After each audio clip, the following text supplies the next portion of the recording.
Okay, roll on a few days, and I've just had a parcel arrive, and I've got my 1 microfarad 63 volt capacitors turn up.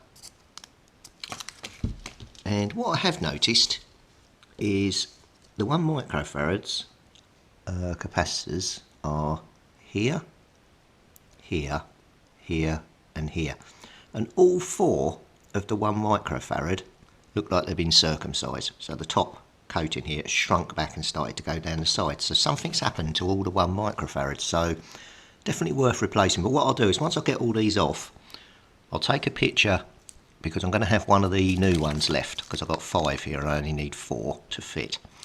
And I'll show you the top of that versus the top of these in a group with this in the centre, and then you can see the difference, what I mean by circumcised or the sleeve shrinking down. Really odd.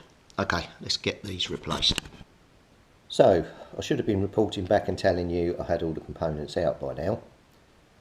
But we've got a bit of a problem, because the solder flows right down through the hole to the other side of the capacitor. So, although I'm using solder wick and taking the top of the solder off here, which is all I should normally need to do, there's more solder right down through the hole. So I can't get the components out. So I'm going to have to try my solder desucker gun and see if that can get it out. But what a pain in the backside. And that's on both of them. So yeah, it's not looking good. But my only concern is once I pop these in and then I put a blob of solder on that side, do I then need to have a contact on this side? Because this is a double-sided circuit board. And obviously I can't then touch the soldering iron on this side, which could then mean it might not work. BCB 1, board 0. 1 is out. God almighty. 2-0 BCB. It's a hat-trick. They think it's all over. It is now. They're off, all 4. Right, they're all in. So you can see the green capacitors there. And there's the ones we had the battle with. So that's all I can do for this session, so we'll wait and see whether the other ones turn up. So we'll end it there. One thing I forgot to mention, on the back here, in this little bottom hole here, is a potentiometer, which allows you to adjust the volume of the microphone. You've also got the volume wheel on the side. So if you set this to max, and you start adjusting this and you get any feedback or squeal, turn down the deviation pot slightly inside here, whilst monitoring your output modulation, and it's a happy balance between the adjustment on this pot here and the deviation pot, the VR whatever, in your radio, and you will get it sorted. Right, so I've cable connected the braid to the negative pin of the multimeter, which leaves the positive one for us to connect and me to key the mic. So if we go on to the green one first of all, we got a connection, press the microphone in, connection stops beeping, let it go. So the green is receive, because when you push to talk it goes off.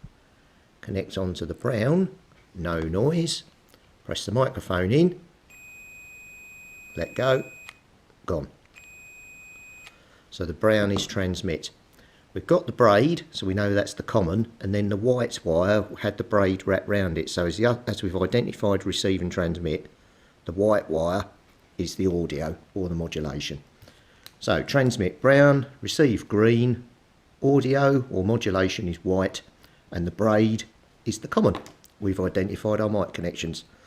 So now I just need to solder those onto this, and then we'll test it out. Well, all change.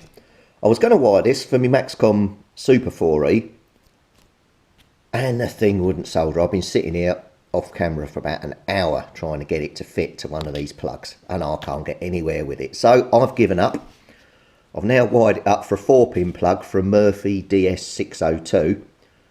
I'm going to try it on that wiring with this, because this soldered up within about 2 minutes.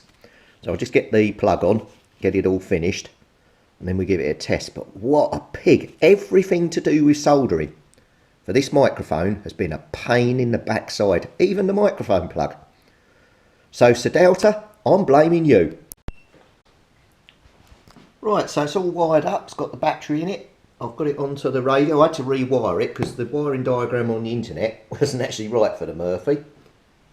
So I've got a little ES200 here, FM rig. So I'll prop you up near the speaker on there. We'll test this thing out. 1, 2, 1, 2, hang on.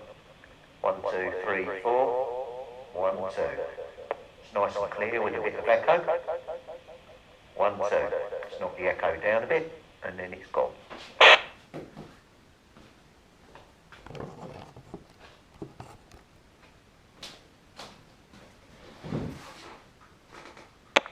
One, two, 1, 2, 1, 2. 1, 2, 3, 4, 5, 6, 7, 8, 9, 10. It's not overly loud modulation wise, and it's got a tiny bit of echo on it, but that will do. So I hope you enjoyed the little restoration project on the Sadelta ME-3. Absolute pain in the backside to work on. I have to say, this has been the worst microphone I've ever done any soldering on. Jesus, that was in a bad way, but we saved it. It's working again.